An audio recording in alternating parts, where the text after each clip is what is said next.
बहुत ही important chapter शुरुआत हो रहा है और वह है चैप्टर का नाम होल्डिंग कंपनी।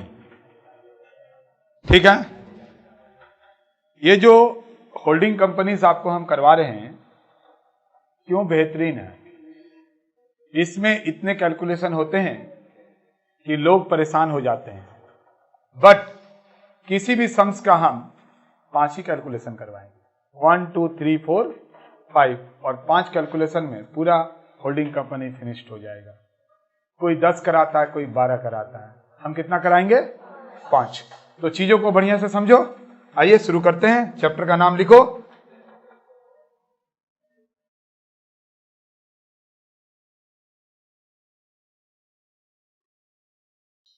होल्डिंग कंपनी किसको बोलते हैं, बढ़िया से समझेंगे। ये चैप्टर बहुत ही इंपॉर्टेंट है, पहले भी बोल दिए। देखो, होल्डिंग कंपनी का मतलब होता है होल्ड करना। ये देखो, मान लीजिए ये एक कंपनी है, बी एक कंपनी। आप सबको ही जानते हैं कि कंपनी का फॉर्मेशन कैसे होता है। तो कंपनी का फॉर्मेशन कैसे होता है? Bye issue of shares. Shares issue करने से कंपनी बनता है। ठीक है, अगर ए बी का 100% शेयर में से 50% एंड मोर, यानी अगर 50% से थोड़ा भी ज्यादा, 50.1 50.2, मान लीजिए 51% अगर बी का शेयर ए के पास है, तो इसके पास कितना बचा? तो इन दिस केस ए क्या कहलाएगा? होल्डिंग कंपनी, क्योंकि ए बी का 51% शेयर को कंट्रोल कर रहा है। इसका मतलब यह हुआ कि ए इस पूरे कंपनी को कंट्रोल कर रहा है। अनअकैडमी आपके लिए लेकर आया है एक fast track batch for CA final group 2 के लिए, जो कि आप मई 2021 में देंगे। और ये जो बैच है, उस बैच का नाम है ब्रह्मास्त्र बैच। अब अगर आप सोचेंगे कि ये ब्रह्मास्त्र बैच को हम क्यों ज्वाइन करेंगे, तो देखेंगे इसके बहुत सारे रीजन हैं। सबसे पहला बात है कि ये जो सीए फाइनल ग्रुप 2 का तैयारी करवा रहा है, ये इंडिया के टॉप एडुकेटर है जो कि आपको तैयार करवाएंगे। नो डाउट, जब ऐसे लोग आपको तैयार करवाएंगे तो सक्सेस तो आपके पास आएगा ही आएगा। Why should we join the fast track batch? Fast track batch क्यों ज्वाइन करना चाहिए? नो डाउट, समय कम है तो फास्ट ट्रैक बैच को ही जरूरत पड़ेगा। सबसे पहले कॉम्प्रेसिव एंड स्पीडियर, आपके जो सिलेबस है उसको बहुत तेजी से कंप्लीट करा दिया जाएगा, साथ ही साथ रिवाइज भी किया जाएगा और सिलेबस तो कंप्लीट पहले ही हो जाएगा। तो फास्ट ट्रैक बैच के बहुत सारे फायदे हैं जिसको आपको जरूर से ज्वाइन करना चाहिए। साथ ही साथ आप अपने सब्सक्रिप्शंस प्लान को चूज कर सकते हैं। सब कुछ आपको स्क्रीन में दिख रहा होगा।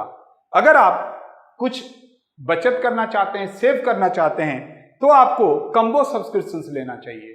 कम्बो सब्सक्रिप्शंस लेने से आपको बहुत सारे सेव हो जाते हैं। तो आप सोचिए मत, और आज ही अगर आपको जरूरत है और आप मई 2021 में सीए फाइनल का ग्रुप 2 दे रहे हैं, तो आज ही आप ब्रह्मास्त्र बैच को ज्वाइन कीजिए। साथ ही साथ अगर आप माथुर सर 10 कोड यूज करेंगे तो 10% आपको एक्स्ट्रा और भी डिस्काउंट मिल जाएगा सब्सक्रिप्शंस में। तो ठीक है, अगर आपको जरूरत है तो आज ही ज्वाइन कीजिए, क्योंकि वोटिंग पावर इसके पास ज्यादा है। जैसा चाहेगा वैसा करेगा, यानी बोर्ड ऑफ डायरेक्टर्स में ये अपने सारे लोगों को बिठा देगा, सजा देगा। Holding company section 246 of the companies act 2013, a company shall be deemed to be a holding of another if and only if that company control the composition of its subsidiary company। इस case में ये holding company कहलाएगा और ये क्या कहलाएगा? Subsidiaries company और minority company. क्या कहलाएगा? माइनॉरिटी कंपनी, क्योंकि जो होल्डिंग कंपनी है वो होल्ड कर रहा है और कंट्रोल कर रहा है more than 50% of the total shares of B company. तो आपको समझ में आ गया कि होल्डिंग कंपनी का मतलब हुआ कि अगर किसी कंपनी का 50% से ज्यादा शेयर आपके पास है तो आप होल्डिंग कंपनी हो गए, और जो है वो माइनॉरिटी या सब्सिडरी कंपनी हो गया। ओके, अब हम लोग देखेंगे कि ये जो कॉन्सोलिडेटेड बैलेंस शीट बोला गया है, जब होल्डिंग कंपनी अपना बैलेंस शीट बनाएगा तो उस समय उसके जितने भी सब्सिडरीज हैं वो सभी का एसेट्स एंड लायबिलिटी अपने साथ क्या करेगा, जोड़ेगा, क्योंकि ये भी तो अब उसी का कंपनी हो गया, तो सब कुछ जोड़ेगा। आप बोलेंगे सर 49% तो ज्यादा है, तो क्या है, लायबिलिटी है, 49% लायबिलिटी में दिखा देंगे, यानी एक वैल्यूएशन निकाल लेंगे इसका माइनॉरिटी कंपनी का और वो एसेट साइड में चला जाएगा। बाकी फुल एसेट्स एंड लायबिलिटी हम लोग होल्डिंग कंपनी के साथ क्या करेंगे, प्लस कर देंगे। तो क्या क्या स्टेप्स है उसको समझना है।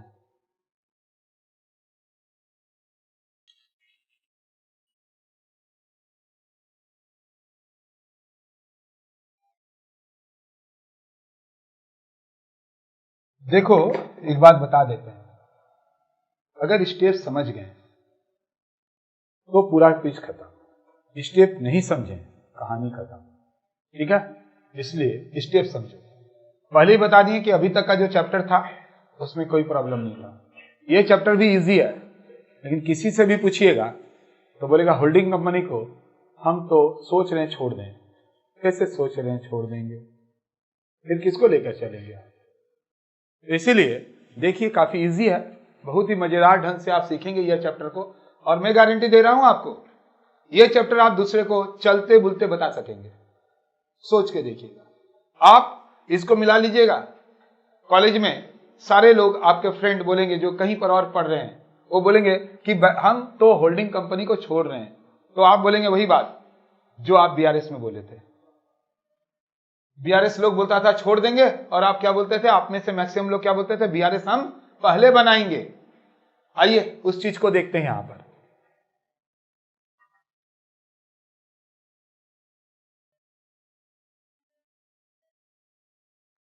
देखो अभी मैंने क्या बोला,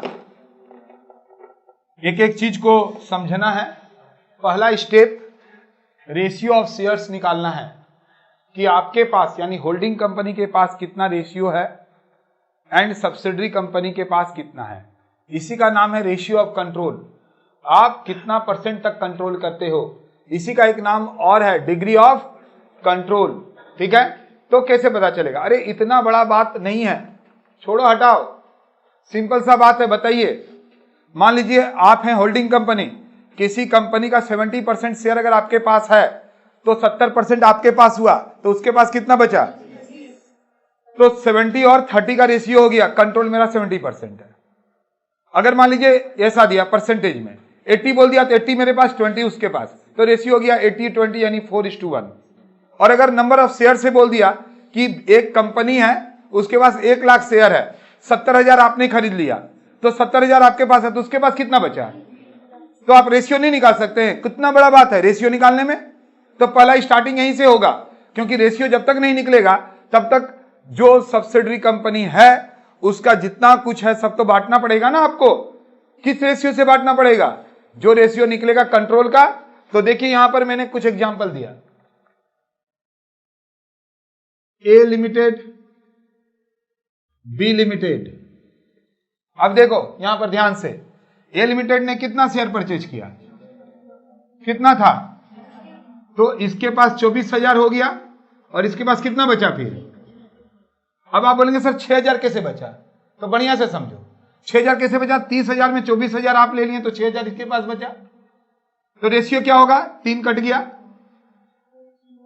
तो हो गया 4:1। कोई प्रॉब्लम। काफी लोग पूछते हैं सर ये 6,000 कैसे आया, तो 6,000 कैसे आया, अगर 30,000 किसी के पास शेयर है उसमें से 24 आप ले लिए तो उसके पास कितना बचा, 6। अब कोई क्वेश्चंस नहीं होना चाहिए, उम्मीद है।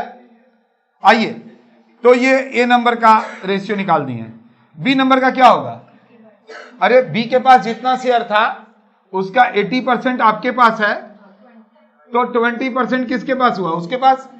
अब आप यहां पर फिर ये नहीं बोलिएगा सर 20% कहां से आया, क्योंकि एग्जाम जब नजदीक आते हैं तो स्टूडेंट्स पूछते हैं कि सर 24,000 तो ये लिया तो 6,000 कैसे आया। अरे 30 में से 24 गया तो 6 हो गया ना, 80% आपके पास है तो बचा कितना, तो कितना हो गया, क्लियर। यानी पहला स्टेप क्लियर। तो आज हम लोग सारे स्टेप को कर लेते हैं। चलिए नेक्स्ट क्या होता है इसमें, मिटा दें।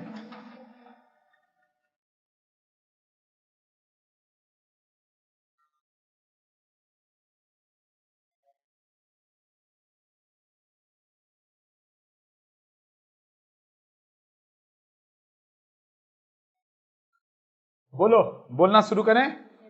देखो, कैपिटल प्रॉफिट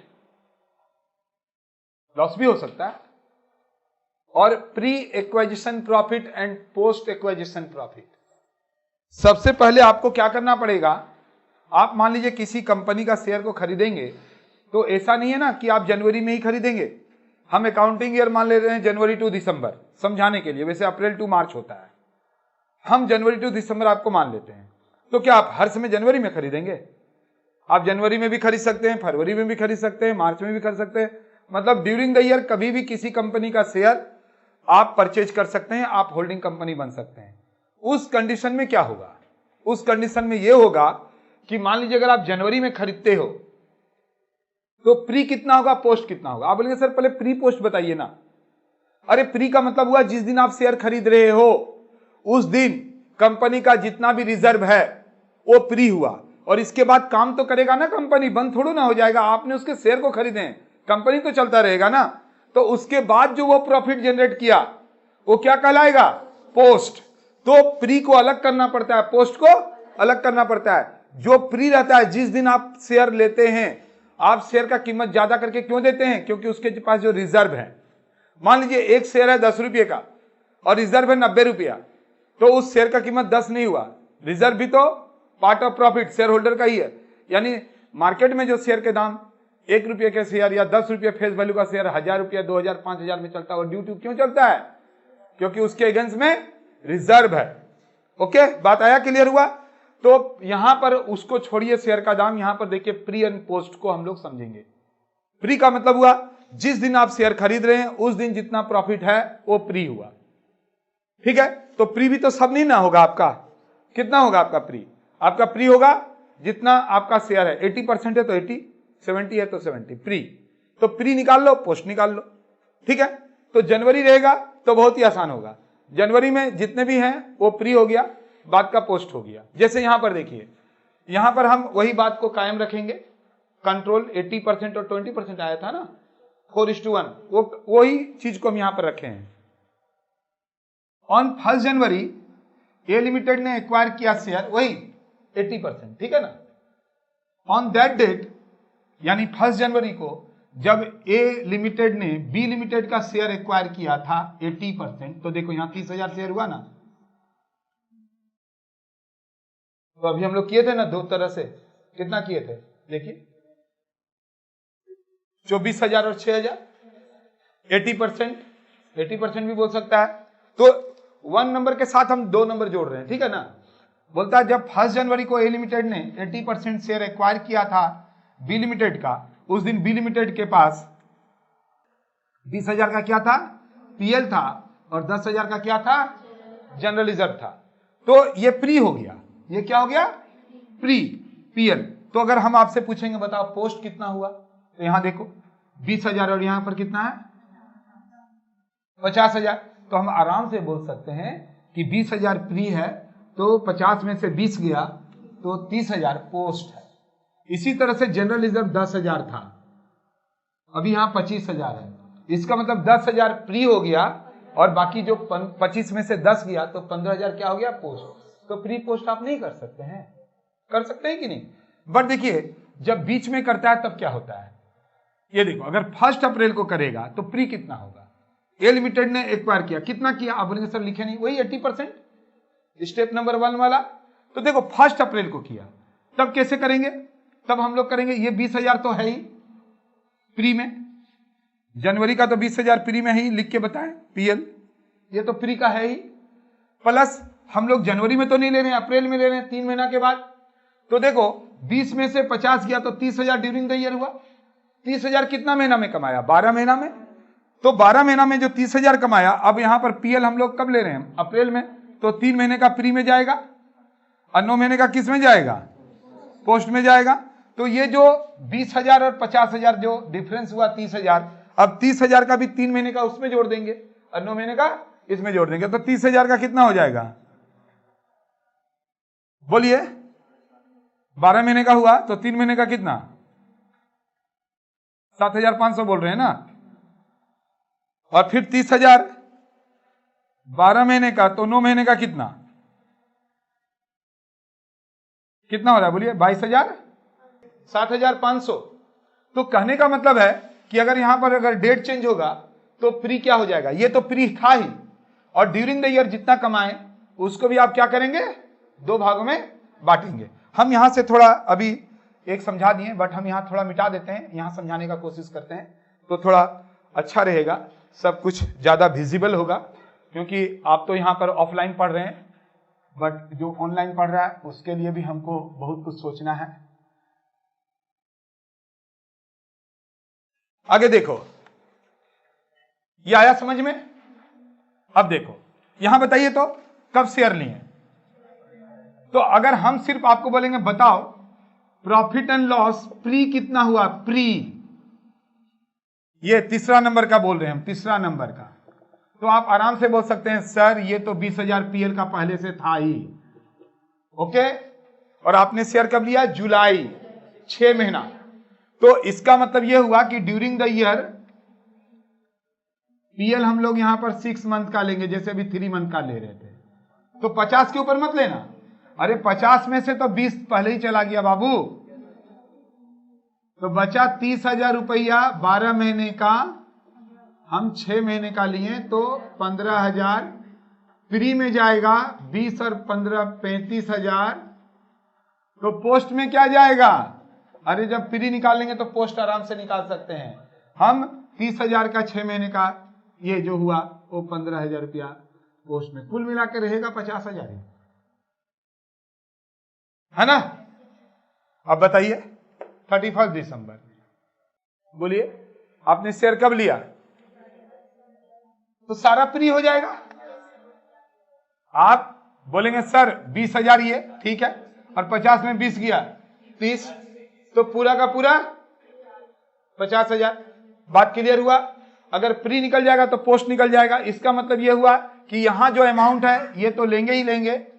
तो आप में से कौन बताएंगे मेरे को? बताइए, हम जानना चाहते हैं आप में से जो बंदे बता सकते हैं बताइए। मैं आपसे ये पूछना चाहता हूं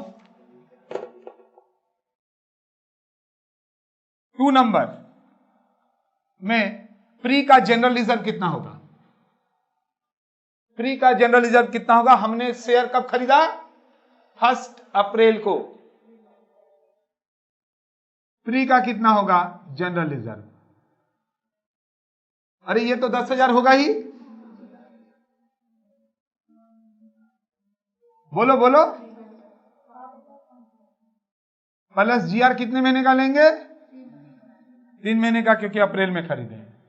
देखो यहां 10 है, यहां 25 है, तो डिफरेंस कितना हुआ? 15,000 12 महीने का, 3 महीने का कितना?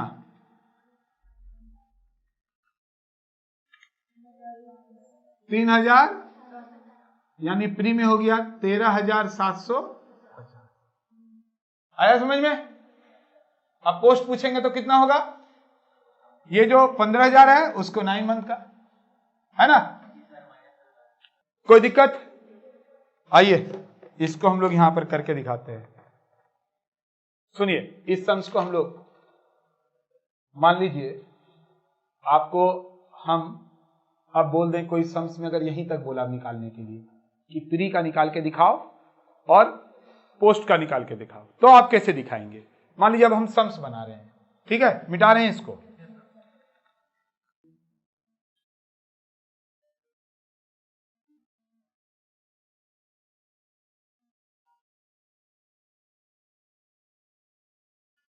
फोर इस टू 1 निकला था, ये तो आप जानते ही हैं।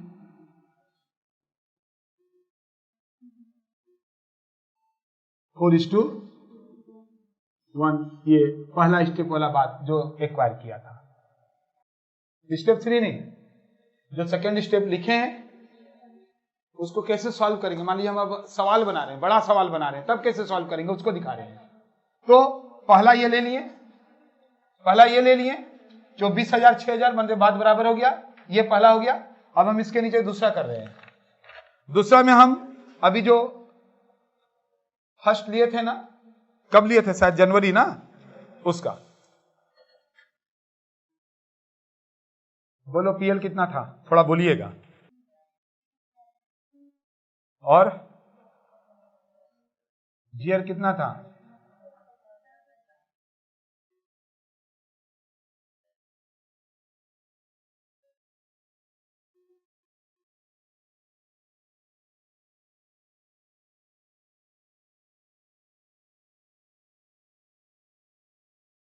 पीएल अभी बैलेंस शीट में कितना दिख रहा था? 50,000, बट उसमें से 20,000 पहला था। जीआर कितना दिख रहा था?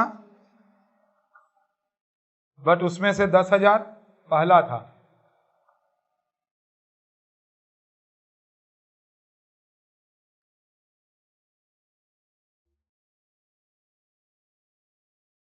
अभी हम प्री एंड पोस्ट सिखा रहे हैं, हो गया?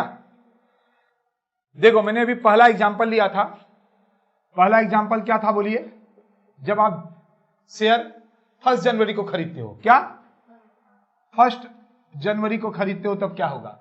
जब हम 1 जनवरी को खरीद रहे थे तो बी लिमिटेड के पास 20,000 सरप्लस था, पीएल था, और 10,000 जीआर था।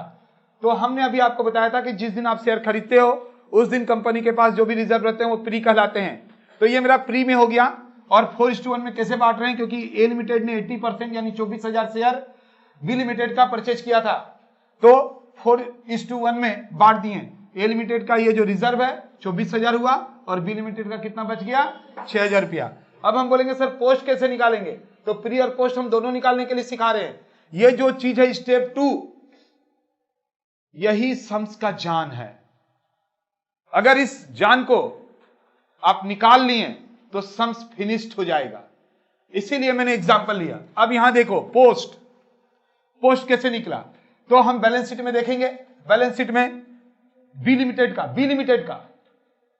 का बैलेंस शीट में पीएल 50,000 था, बट पहले से 20,000 था।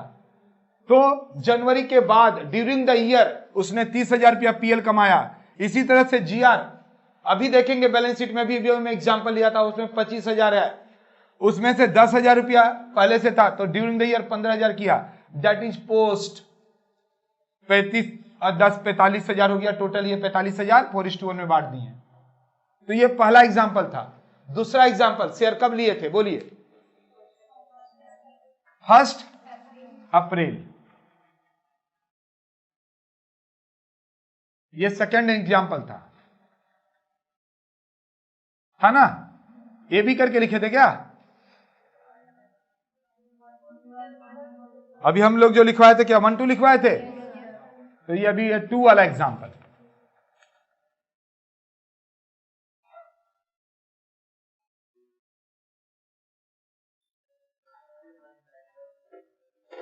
ये चेंज थोड़ा ना होगा, ये चेंज नहीं होगा। ये क्या हुआ? 80 और 20 ही रहा।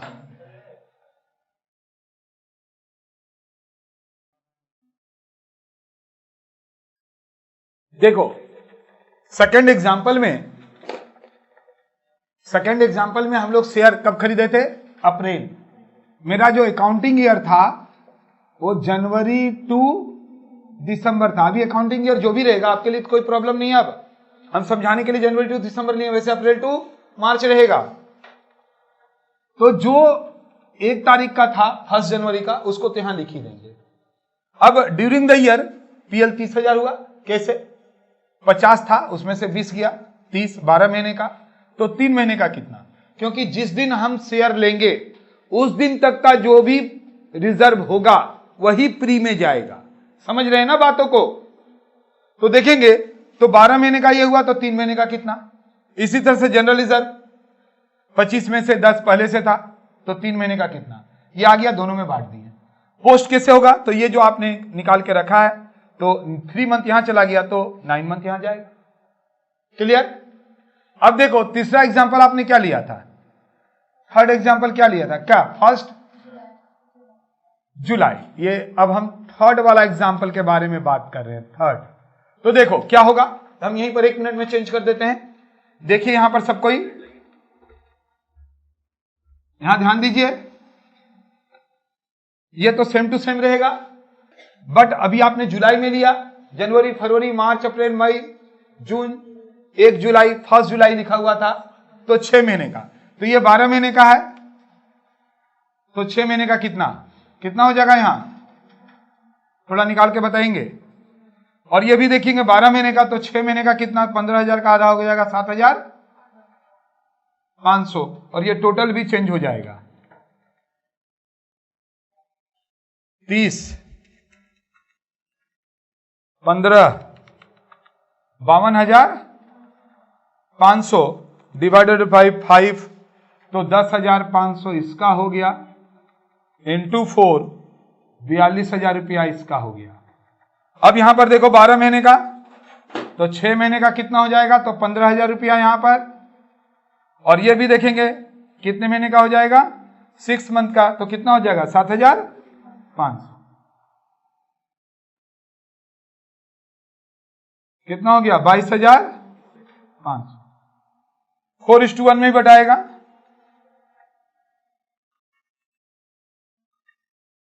4,500 इसका हुआ,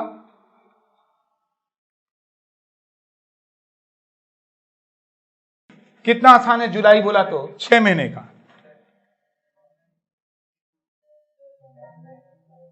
हाँ, तो यहां पर लिख दो 6 मंथ, और यहां पर भी लिख दो 6 मंथ, क्योंकि 6 मंथ, क्योंकि अब हम जुलाई में ले रहे हैं। तो देखिए क्या हुआ, पहला जो 1 अप्रैल का था, 1 जनवरी का था, वो तो था ही था, और ड्यूरिंग द ईयर जितना कमाया उसमें से 6 महीने का इधर। अभी क्या जुलाई के बाद सितंबर नहीं बोल सकता था, हमने आपको उतना एग्जांपल नहीं लिया, अब डायरेक्ट हम लोग क्या लिए, बोलिए दिसंबर। अगर दिसंबर बोलेगा तो तब क्या होगा, सारा का सारा प्री हो जाएगा। तो जल्दी से यहां पर कीजिए 4th नंबर एग्जांपल, क्या लिखा हुआ है, 31 दिसंबर 4th,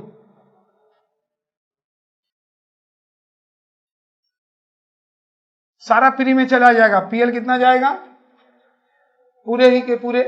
अब बोलेंगे सर पहले 10 लिख दीजिए फिर 12 लिख दीजिए, क्या फायदा है,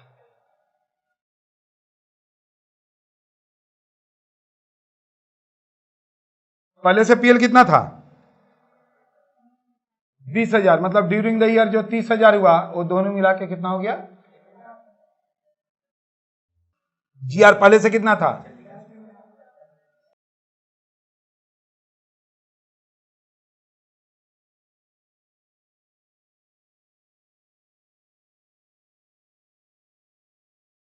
पोस्ट में नील, 75,000 को बांट दो,